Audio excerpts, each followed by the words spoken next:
Jazakumullahu khairan katsiran. Bismillahirrahmanirrahim. Assalamualaikum warahmatullahi wabarakatuh.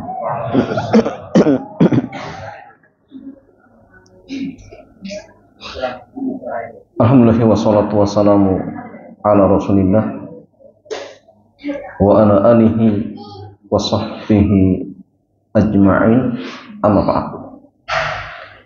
Ikhwan wa akhwati fillah, alhamdulillah di kesempatan sore yang mulia ini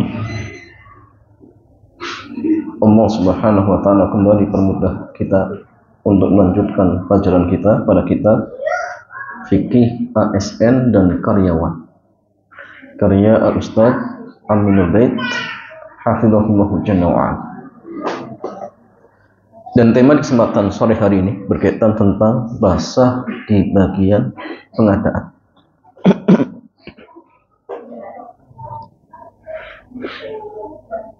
Penulis kitab mengatakan bismillahirrahmanirrahim wassalatu wassalamu ala Rasulillah wa ba'd.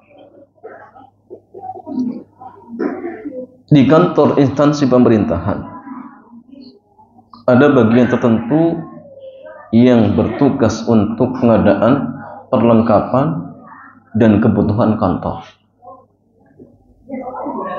Dan umumnya bagian pengadaan lebih basah dibandingkan bagian yang lain. Disebut lebih basah karena dia bisa mendapatkan pemasukan tambahan disebabkan posisinya di bagian pengadaan. Jadi kadang-kadang baru menjabat 1 bulan sudah naik tabungannya, apalagi 1 tahun ya sudah semakin bertambah. Setidaknya ada 2 sebab bagian pengadaan lebih basah ya. Yang pertama, bagian pengadaan sangat potensial untuk mendapatkan fee atau uang tip dari pihak vendor ya, dari penyuplai barang ya. Kadang dia dikasih tip fee ya, Anda dengan bahasa yang ya mereka namakan di antara mereka uang terima kasih atau ya macam-macam ya. Fee atau uang tip yang dimaksud ada 2 kemungkinan. Yang pertama, berdasarkan kesepakatan di awal sehingga menjadi syarat agar vendor bisa diterima penawarannya. Praktik semacam ini jelas merupakan bentuk sogok yang melanggar hukum, baik hukum agama maupun undang-undang negara. Hukum agama jelas, undang-undang negara jamaah ya harusnya juga paham di ASN ya. Misalkan Nabi SAW beliau melarang keras ya hal ini ya. Beliau memberikan ancaman laknat bagi orang yang menyuap dan yang menerima suap ya. Beliau bersabda dalam sebuah hadis dari Abdullah bin Amr radhiyallahu taala anhu, beliau mengatakan la'ana Rasulullah sallallahu alaihi wasallam ar-rashi wal murtashi. Rasulullah melaknat orang yang menyuap dan yang menerima suap. Yang nyuap juga dilaknat, yang disuap juga dilaknat, yang menjadi perantara juga kena ya, hati-hati jemaah. Dalam aturan negara, praktek semacam ini digolongkan sebagai tindak kriminal sehingga pelaku berhak dipidanakan. Di pasal 3 Undang-Undang Nomor 3 Tahun 80 menyebutkan definisi tentang suap: barang siapa memberi atau menjanjikan sesuatu kepada seseorang dengan maksud untuk membujuk supaya orang itu berbuat sesuatu atau tidak berbuat sesuatu dalam tugasnya yang berlawanan dengan kewenangan atau kewajibannya yang menyangkut kepentingan umum, dipidana karena memberi suap dengan pidana penjara selama-lamanya 5 tahun atau denda sebanyak-banyaknya 15 juta. Ya, harusnya paham ya. Ya. Yang kedua, uang tip atau fee diberikan oleh vendor ke bagian pengadaan setelah proyek selesai. Ya. Menurut mereka, fee ini sebagai bentuk ucapan terima kasih untuk bagian pengadaan atau kerjasama yang baik, sehingga penawaran si vendor dikabulkan ya. Dan inilah yang disebut dengan gratifikasi. Islam juga melarang praktek gratifikasi semacam ini. Bahkan Nabi SAW menyebutkan sebagai harta gulun, khianat. Dari Abu Humaid As-Sa'idi radhiyallahu taala anhu, dia mengatakan, Nabi bersabda, hadayan ummal gulun. Hadiah yang diberikan kepada pegawai adalah harta gulun. Jadi kalau ada seorang pegawai sudah dapat gaji plus dapat fee atau hadiah, dan hadiah ini jamaah karena pekerjaannya, maka hadiah seperti ini namanya harta khianat, gulun, dan hukumnya haram jamaah, nggak boleh. Kalau ASN mutlak nggak boleh terima hadiah seperti ini, nggak boleh. Baik yang terima ridho ataupun tidak, tetap nggak boleh. Tapi kalau swasta dilihat ya pimpinannya. Ya. Kalau pimpinannya mengizinkan ya silakan. Tapi kalau tidak ya tidak boleh. Dalam aturan negara, gratifikasi termasuk tindakan pidana. Landasan hukumnya Undang-Undang Nomor 31 Tahun 99 dan Undang-Undang Nomor 20 Tahun 2001 Pasal 12. Penerima gratifikasi diancam pidana penjara seumur hidup. Ya, karena kalau benar-benar dipraktekkan mungkin banyak banyak ASN yang kena jam. Dan mungkin ya semakin terus semakin berkurang ya. Kesempatan antum yang jujur semakin besar untuk jadi pegawai ya. Kalau diterapkan. Ya, kalau diterapkan. Cuma sebagaimana kita bahas ya, mereka sudah terstruktur. Jadi kalau satu kebongkar semua kena. Jadi masalah. Sehingga yang terjadi mereka saling menutupi kemungkaran. Itu yang ada jemaah.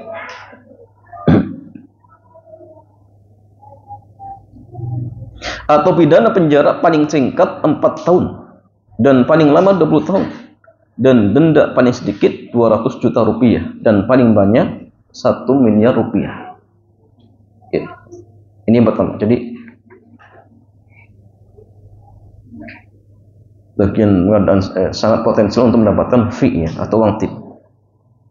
Yang kedua, bagian pengadaan mendapatkan margin atau keuntungan dalam ya, usaha pengadaannya.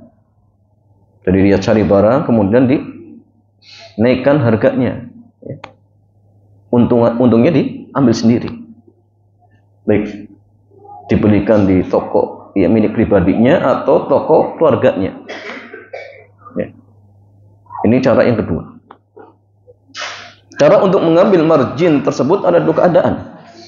Yang pertama, bagian pengadaan meminjam nama perusahaan orang lain, memakai perusahaan lain untuk ikut pengadaan barang dan jasa pemerintahan, ya, lazim dilakukan.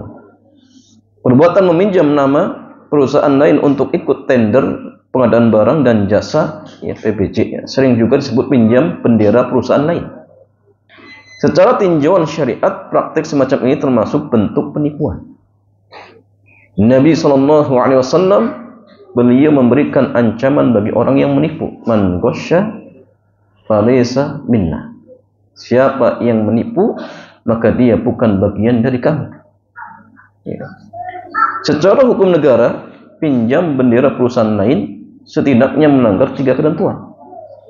Yang pertama, melanggar prinsip dan etika pengadaan sebagaimana diatur dalam pasal 6-7 Perpres yang nomor 16 tahun 2018 tentang pengadaan barang atau jasa pemerintah. Ya.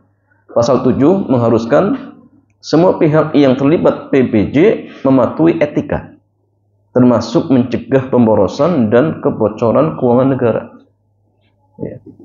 Yang kedua, melanggar larangan membuat dan memberikan pernyataan tidak benar atau memberikan keterangan palsu sesuai peraturan LKPP nomor 9 tahun 2019. Yang ketiga, menabrak larangan mengalihkan seluruh atau sebagian pekerjaan kepada pihak lain, sebagaimana diatur dalam peraturan LKPP nomor 9 tahun 2018 tentang pedoman perencanaan pengadaan barang atau jasa pemerintah. Ya. Nah ini jamaah, ya, 3 pelanggaran.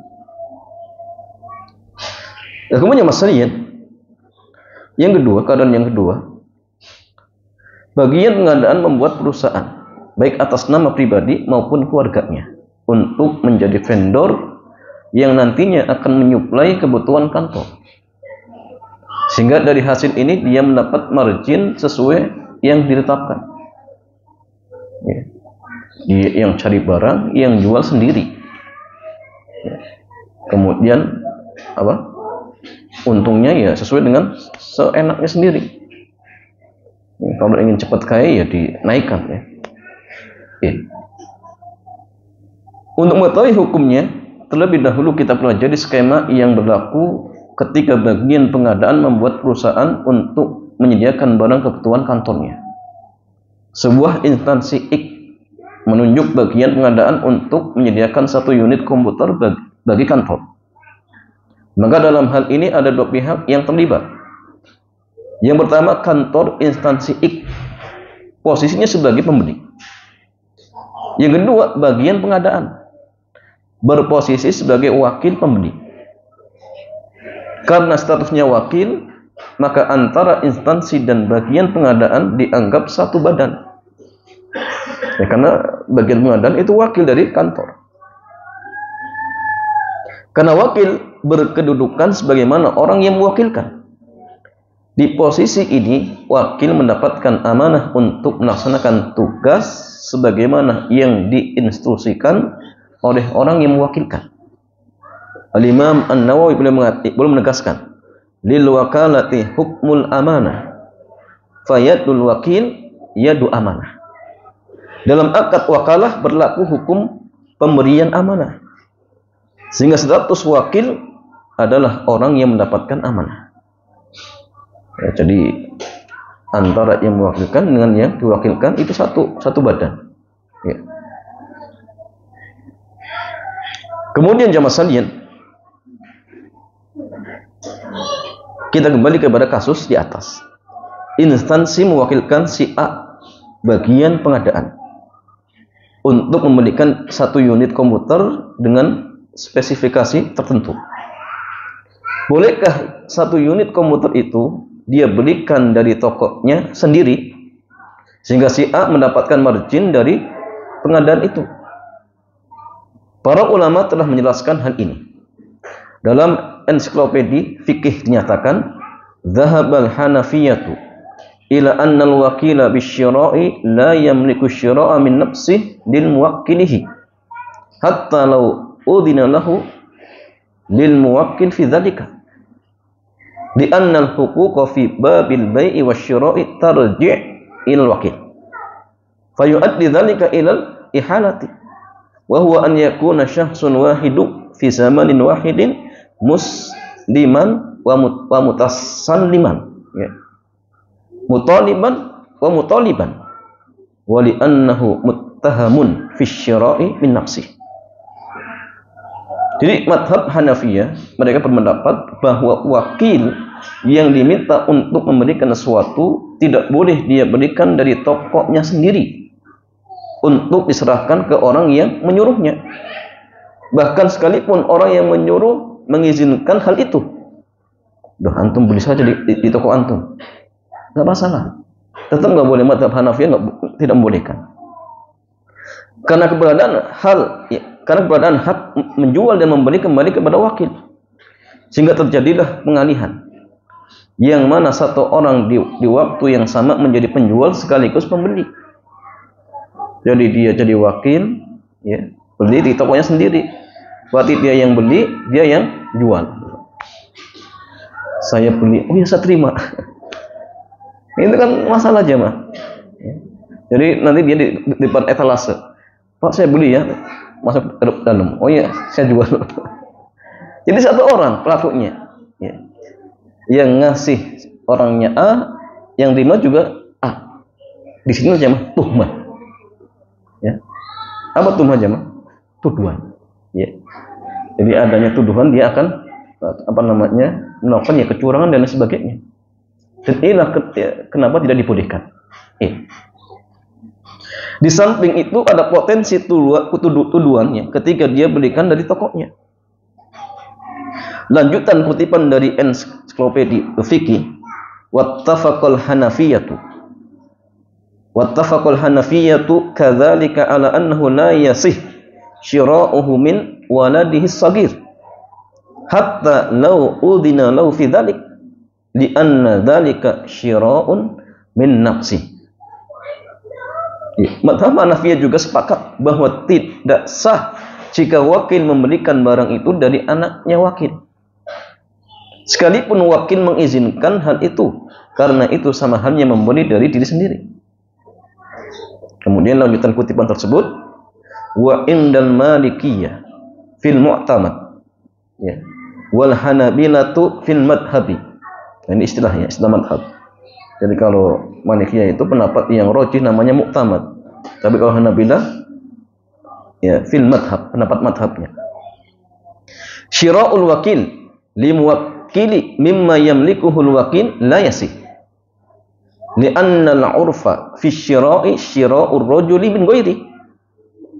Fa hamalatil wakalatu 'alaihi wa kama laws ya sarha bihi wa li'annahu yalhaquhu bihi tuhmah wa yatanafa al-ghurdani fi syira'ihi mimma yamlikuhu limuwakkilihi falam yajuz kama law nahahu.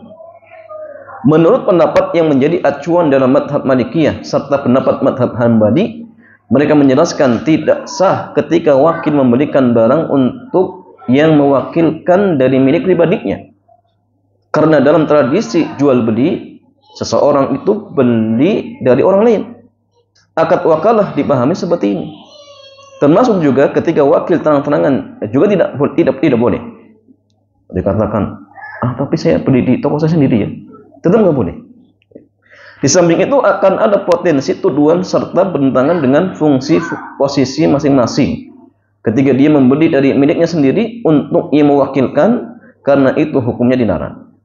Kemudian lanjutan kutipan tersebut dikatakan, wa qala Syafi'iyyatu al-wakilu bi syira'i mutlaqan la yashtari li muwakkilihi mimma yamlikuhu al-wakilu aw waladuhu as-saghir aw ahadu mahajirihi walau udhina lahu li'anna al-asla 'adam ittihadil mujib wal qabil wa in tafatit tuhmah.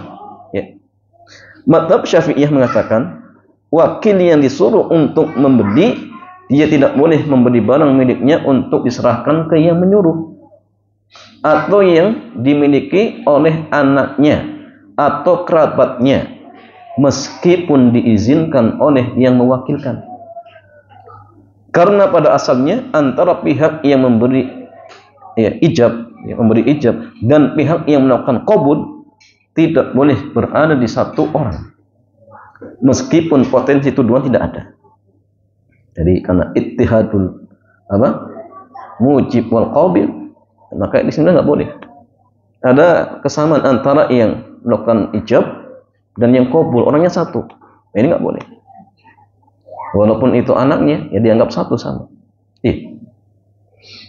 Sehingga berdasarkan keterangan di atas, kita mendapatkan kesimpulan bahwa wakil tidak boleh memberikan barang yang dipesan dari dirinya sendiri karena alasan yang pertama adanya potensi tuduhan atau tuhmah. Artinya, jika praktek semacam ini dilakukan, bisa jadi banyak orang yang mengira bahwa wakil akan mengambil margin atau keuntungan dari hal ini. Ini merupakan pendekatan dalam mazhab Hambali. Yang kedua, konflik kepentingan. Ittihad al-mujib wal qabil. Ketika kantor menyuruh A untuk membelikan komputer, maka kantor merupakan pembeli. Dan si A adalah wakil dari pembeli. Sehingga statusnya sebagaimana pembeli. Jika si A yang menjual komputer miliknya ke kantornya, berarti pembeli menjual barang kepada pembeli. Si A menjual barang ke kantornya. Sehingga antara yang menyampaikan ijab dengan yang qabul ada di satu orang, yaitu si A. Yang ketiga, pemilik toko juga tidak boleh keluarga si A. Karena ini juga bisa memicu potensi tuduhan atau tuhmah. Ya, misalnya istri, anak, orang tua atau saudaranya. Intinya semua orang yang persaksiannya tidak diterima ketika mereka menjadi saksi untuk kasus kita. Ya. Ya.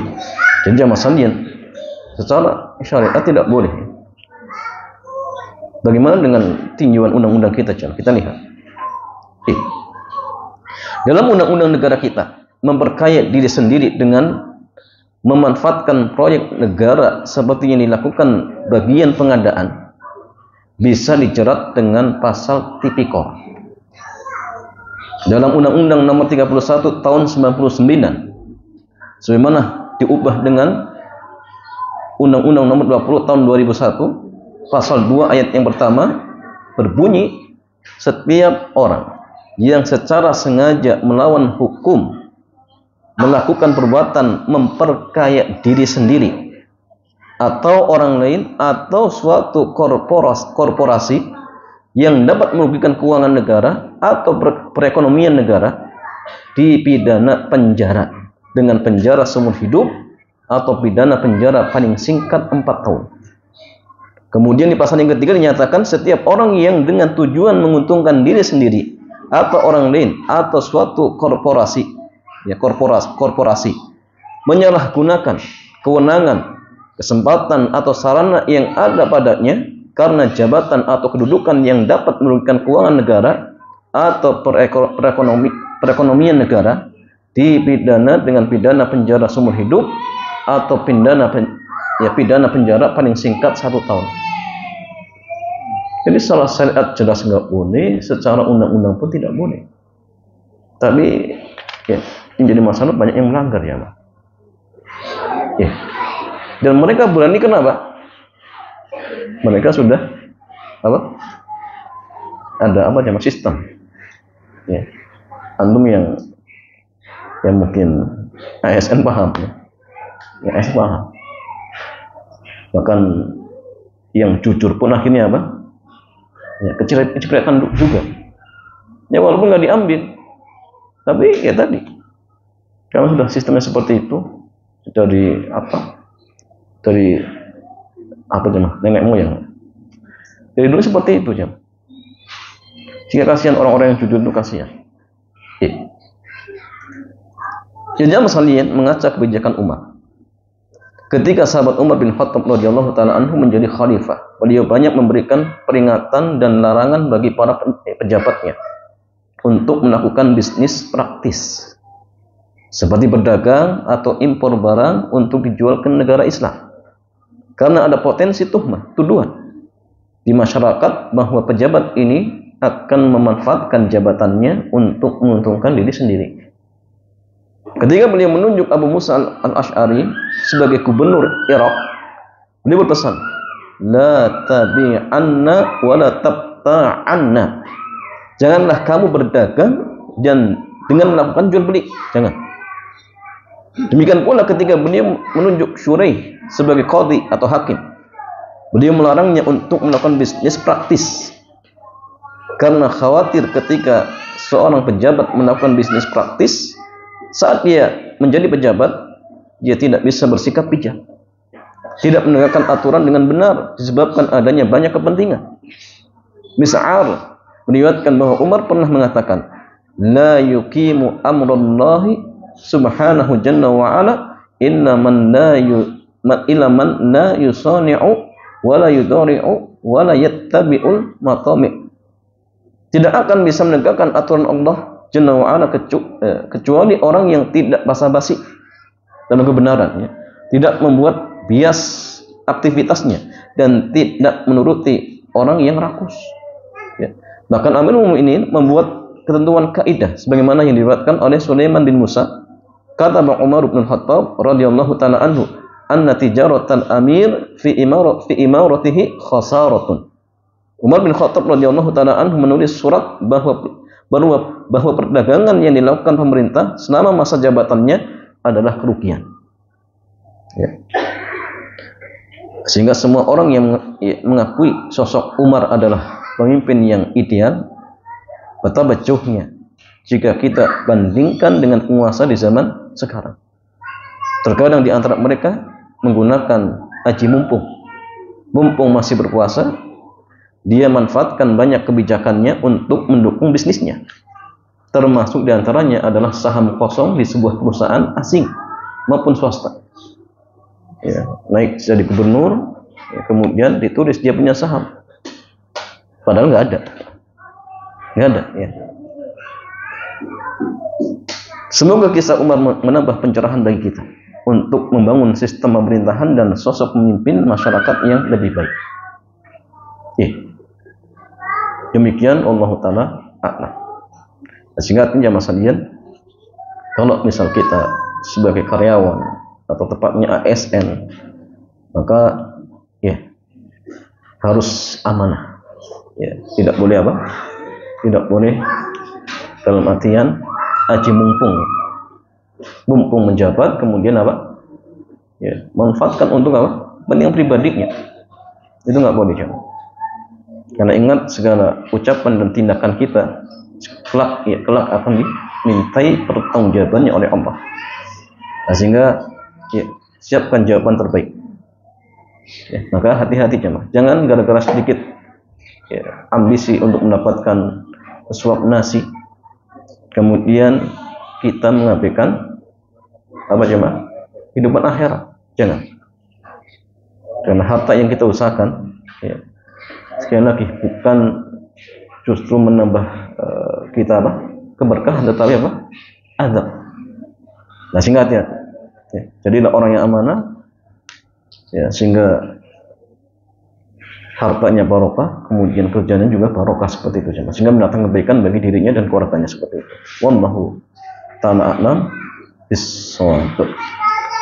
Ya, demikian jemaah, ini beberapa penjelasan terkait tentang peringatan nih untuk orang-orang yang kebetulan dia berada di posisi pengadaan barang, maka hendaklah ya amanah dan tidak boleh mengabaikan amanah tersebut. Ya, wallahu taala a'lam bishawab. Demikian jemaah, mudah-mudahan bermanfaat. Selanjutnya seperti biasa kita buka tanya jawab. Dipersilakan. Alhamdulillah, kita sampai pada sesi tanya jawab. Kita mulai dari Iwan dulu yang nomor ditanyakan.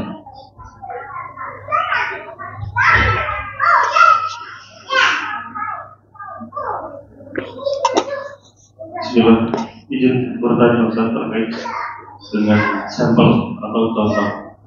Sebenarnya jika seorang vendor memberikan penawaran yang bagian pengadaan, vendor tersebut juga membawa sampel atau contoh.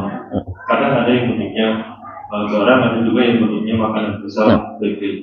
Terkadang juga sampel yang dibawa tidak sedikit, cukup banyak. Apakah sampel yang berupa makanan ini boleh untuk dimakan? Ketika jumlahnya banyak, apakah boleh untuk diberikan atau dibawa seperti itu? Yang kedua, masih terkait dengan sampel. Bagaimana jika sampel ini di awal memang sudah disepakati di dokumen pengadaan? Misal vendor permakanan ini dalam satu hari harus menyediakan 500 porsi, dan itu yang dibayar. Tapi ada 20 porsi sampel yang harus vendor siapkan untuk diberikan ke unit-unit terkait untuk agar fungsinya unit terkait itu juga memonitor kesesuaian menu. Dan mungkin jika kalau ada kasus keracunan, sampel tersebut bisa digunakan untuk diteliti. Ya, jamaah sekalian, ada dua pertanyaan. Pertama terkait tentang sampel yang diberikan oleh vendor. Dan ternyata sampel itu cukup lumayan banyak. Ya. Pertanyaan ini, bolehkah kemudian sampel ya tersebut dimakan atau mungkin dibawa pulang? Jawabannya gini jemaah. Kalau sampel itu dalam artian ya bukan hadiah, maka maksudnya tidak masalah. Karena sampel itu ya tadi sebagaimana yang disampaikan ya untuk ngeceknya apakah barang itu atau makanan itu aman dikonsumsi atau tidak. Ya. Maka silakan, tidak masalah. Tapi kalau dalam artian sampel tersebut memang tujuannya untuk hadiah dari bagian pengadaan barang, maka ini masuk hadayatul ummal. Hadayatul ummal kulun. Hadiah untuk pegawai itu termasuk khianat. Itu nggak boleh. Maka bedakan oleh kijal. Kalau makanan itu disediakan sebagai sampel dan dimakan di situ, insya Allah nggak masalah. Nah, maka ini posisi seperti jamuan, jemaah. Kita dikasih jamuan, dimakan, selesai. Tapi kalau barang itu bisa dibawa pulang, berarti itu statusnya sudah hadiah. Bawa pulang untuk keluarganya. Itu hadiah. Walaupun berupa makanan. Nah kalau hadiah dan ternyata dia sudah dapat gaji, ya kunut. Hadayatul ummal kunut. Ya, sehingga kalau hanya sekedar sampel itu dimakan di kantor untuk semuanya misalkan, ya apalagi ada masalahnya tadi untuk ngecek ya barangkali ada sesuatu misalkan, saya tidak masalah, saya tidak masalah. Dan kemudian yang kedua, vendor tersebut disyaratkan untuk memberikan sampel, dan itu diberikan ke setiap unit ya dengan tujuan setiap unit bisa ngecek. Nah kira-kira makanan ini layak konsumsi atau tidak, atau ada racunnya atau tidak misalkan, sehingga semua dikasih ya. Dan dicek, dimakan di situ, bukan untuk dibawa pulang. Ya. Boleh jemaah? Boleh insyaallah. Kenapa? Karena ada maslahat. Ada maslahat. Jadi kalau dikira misalkan aman, ya kemudian setelah itu distribusikan untuk mungkin ya, penghuni asrama dan sebagainya. Makanya tidak masalah. Dan ini bukan hadiah, tapi sampel yang tujuannya untuk apa? Untuk ya tadi, ya mungkin penelitian atau mungkin pengawasan dan sebagainya seperti itu. Maka tidak masalah. Yang penting jangan sampai kemudian hadiah itu, maka itu sengaja dibawa pulang, dibungkus, sengaja untuk keluarga. Anjenengan ya nanti bawa pulang ya. Ini hadiah. Tapi kalau untuk dimakan di situ, insya Allah masalah seperti itu. Wallahu ta'ala a'lam.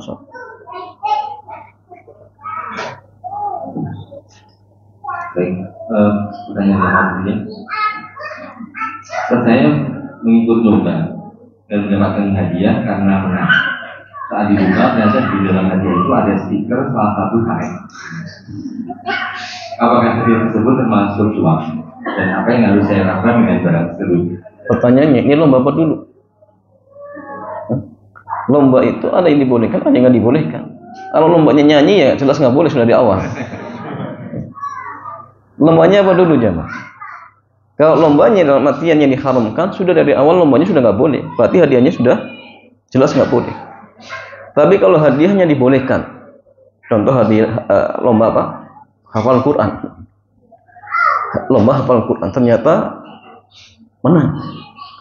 Pas dibuka hadiahnya ada tulisan, jangan lupa coblos nomor sekian.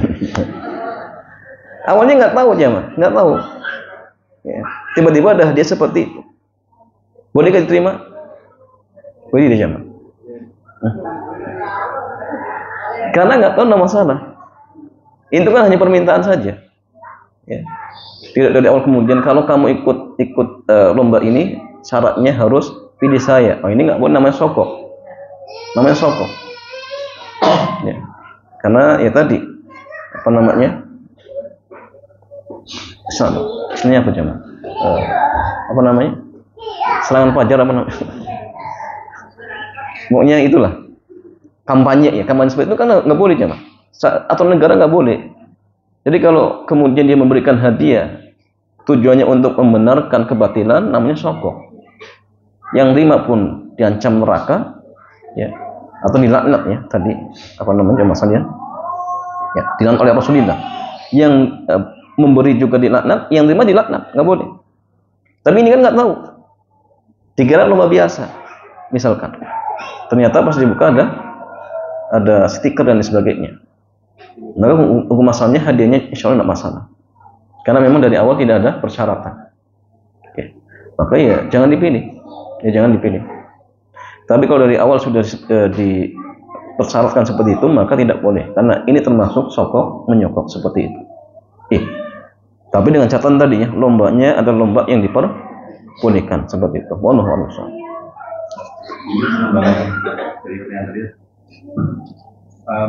Karena sistem pemilu di negara kita ini sebenarnya tidak sesuai syariat ya. Apakah semua produk yang berkaitan dengan propaganda atau alat peraga yang digunakan di pemilu ini tidak haram? Maksudnya? Kan? Kalau antum jual misalnya? Ya, maka termasuk mungkin proses jual belinya kan. Contohnya antum jual apa? Jual pulpen. Alat peraga pulpen. Ya jawabannya kalau pulpen itu mau digunakan untuk hal yang maksiat nggak boleh. Nggak boleh. Dalam konteks pemilu ini kan? Ya sama saja. Nggak boleh. Antum menjual meja mau dipakai untuk apa? Proses seperti tadi. Ya nggak boleh. Karena memang acaranya tidak diperbolehkan. Maka segala wasilah yang mendukung acara tersebut hukumnya sama. Jelas? Jadi petugas itu ya. Kemudian sarana prasarana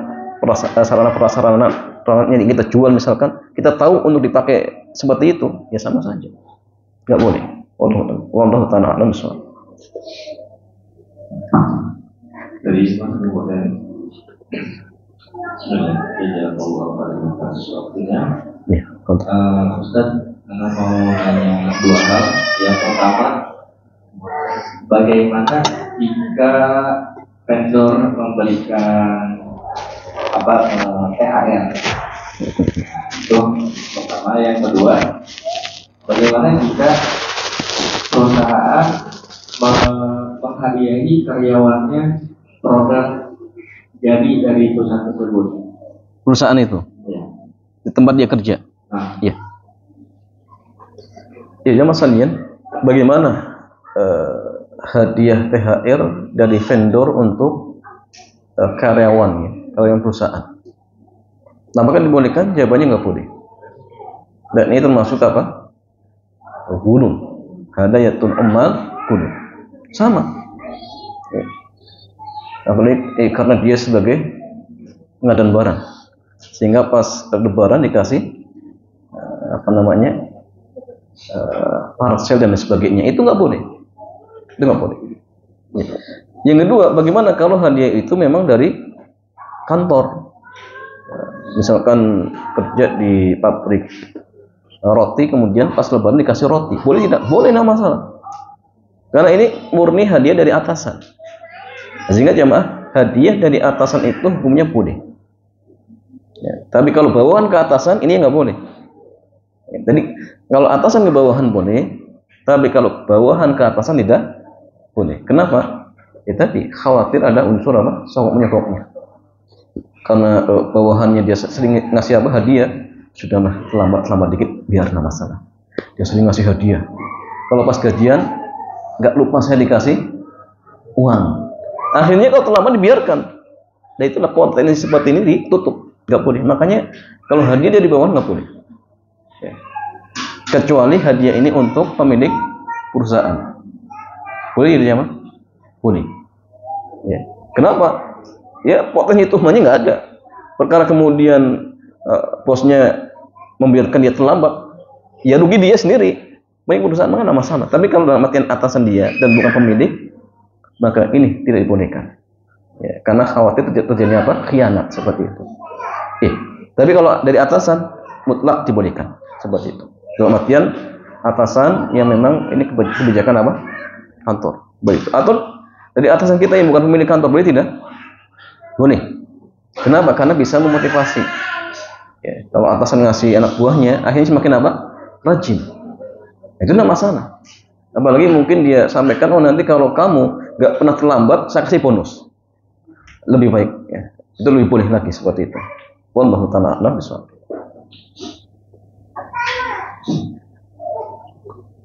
Dan dari Ahmad di luar apakah hukumnya bermakna dengan seorang imam yang akidahnya sudah diyakini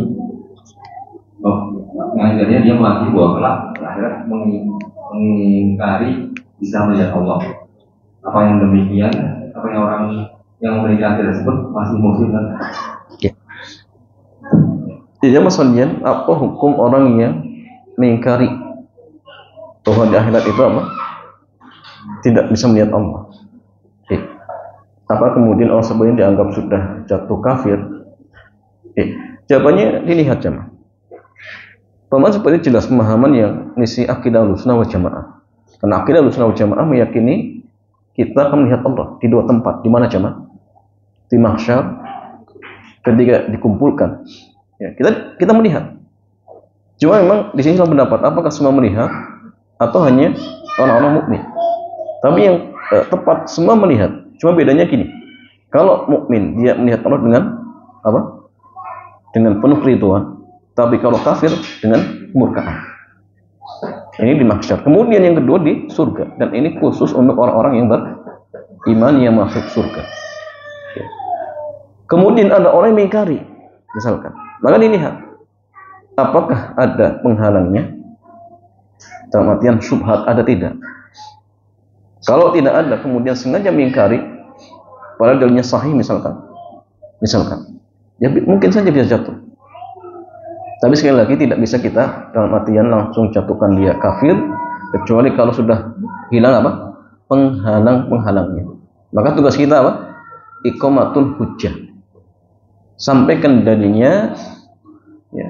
Kemudian ya, hadis-hadisnya sampaikan. Kalau dia masih ngeyel, nah ini masalah. Nah ini masalah akidah ya, masalah akidah. Tapi kalau dalam artian pas diingatkan dia sadar kembali, insya Allah masalah. Kalau dia tetap ngeyel, mengingkari, mungkin bisa jatuh. Mungkin bisa jatuh seperti itu. Tapi ala kulli hal tidak bisa kita jatuhkan langsung dia kafir. Ya. Barangkali ada syubhat. Ya, karena belum iqamatul hujjah seperti itu. Kemudian pertanyaannya, boleh nggak sholat di orang seperti itu? Boleh tidak? Kalau kita ragu-ragu, cari yang lain. Cari yang lain. Apakah kemudian orang itu sudah iqamatul hujjah atau tidak? Karena kita ragu, cari yang lain. Jangan sholat di belakangnya seperti itu. Untuk pribadi kita.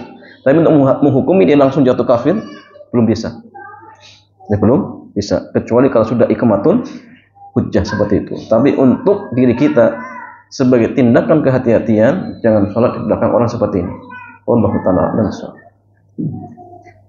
Baik, dari Tuhan barangkali ada mau tanya.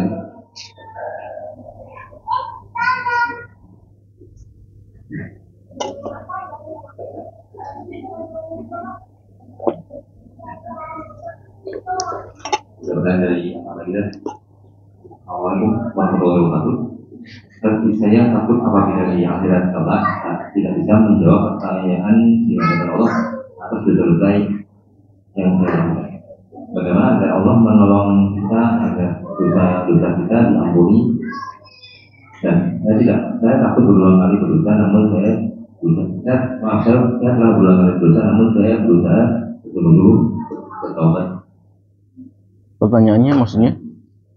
Jangan ya. Terus saya takut apabila di akhir kelak tidak bisa menjawab pertanyaan dari Allah atas dosa yang saya lakukan. Oh. Bukan pertanyaan di kubur ya? Bukan pertanyaan di kubur, bukan? Bukan. Nah.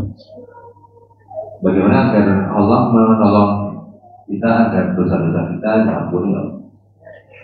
Ya, jamaah sekalian, cukup. Ya. Pertanyaan itu jamaah, kalau yang dimasukkan di alam barzah, namanya fitnah kubur. Fitnah kubur itu apa? Pertanyaan 3 pertanyaan tentang Allah, Nabi dan apa? Agama. Ya. Maka setiap Muslim pasti bisa menjawab, pasti. Yang tidak bisa menjawab siapa? Kafir, nggak bisa. Dia katakan la ati, la ati. Dulu saya mengucapkan ya karena ikut-ikutan. Jadi mereka tidak bisa menjawab. Tapi kalau Muslim bisa. Ya. Tapi kalau misalkan ini dimaksudkan pertanyaan ketika dihisab, ya. Maka bagaimana jamaah sekalian kalau kita ingin selamat dihisab itu jamaah? Jawabannya bertobat kepada Allah Subhanahu wa taala sebelum kita meninggal dunia. Ya. Karena orang-orang yang bertobat itu Rasulullah beliau bersabda, "At-taibu kaman la dzambalah." Jadi orang yang bertobat itu seperti orang yang tidak punya dosa. Semua ditutup, diampuni. Dosa apa saja? Iya, sahih. Dosa besar, syirik akbar. Kalau pelakunya bertobat kepada Allah dan ingat terpenuhi syarat-syarat tobatnya, maka semua akan ditutup, dihapuskan. Non-muslim, kalau dia masuk Islam, semua keburukan dihapuskan. Kebaikan dianggap. Ya solusinya tobat, sudah selesai. Ustaz, tapi saya sudah tobat, kembali lagi. Tidak masalah, jangan kita berputus asa dalam Allah. La yai'asu min rauhillahi innama yai'asu min rauhillahi illal qaumul kafirun. Surat apa cuma? Coba dicek surat apa? Ini agak kurang. Ya. Kalau gini, jangan berputus asa dalam Allah. Tidaklah yang berputus asa dalam Allah kecuali orang yang kafir. Maka muslim nggak boleh coba. Karena berputus asa di rahmat Allah termasuk dosa besar. Al-Imam Az-Zahabi menyebutkan di Al-Kabair, di antara salah satu dosa besar itu apa? Berputus asa dari rahmat Allah. Saya sudah bertobat, jatuh lagi. Kemudian dia nggak mau bertobat, dosa besar. Nggak boleh kan? Dia bermaksiat, tobat, jatuh lagi, tobat lagi, jatuh lagi, tobat lagi, nggak masalah. Ya. Tapi ingat ya, jangan meremehkan. Ya memang dia sudah berusaha. Cuma yang namanya manusia, kullu bani Adam kotor. Itu jatuh lagi seperti itu. Itulah kondisi kita seperti itu jemaah. Maka solusinya tidak lain dan bukan kecuali perbanyak bertobat kepada Allah Subhanahu wa ta'ala. Dan syarat tobat itu ada berapa jemaah? 6. Pertama, ikhlas. Yang kedua, apa jemaah? Iya, sahih. Tidak mengulangi, meninggalkan, bertekad bulat, menyesal, kemudian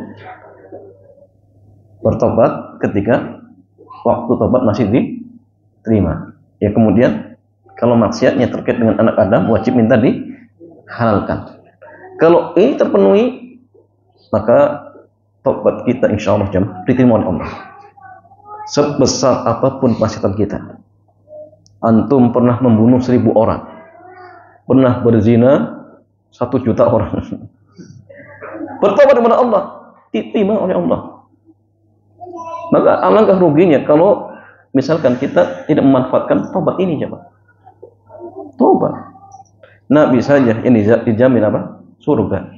Dosanya yang telah lalu dan akan datang Allah ampuni, beliau tidak kurang sehari beristighfar 100 kali. Ya kita harusnya lebih banyak lagi. Jadi ininya gini. Solusi kita tobat, sudah selesai. Walaupun terjatuh lagi, tobat. Sambil berdoa terus, ya. Kemudian apa? Hijrah. Itu penting. Cari lingkungan yang baik. Itu penting.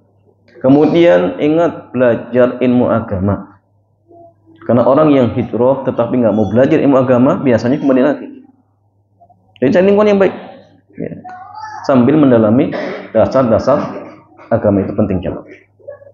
Ya, mudah-mudahan dengan seperti itu Allah memberikan istiqomah. Wallahu ta'ala a'lam bishawab. Gimana nih mau tanya?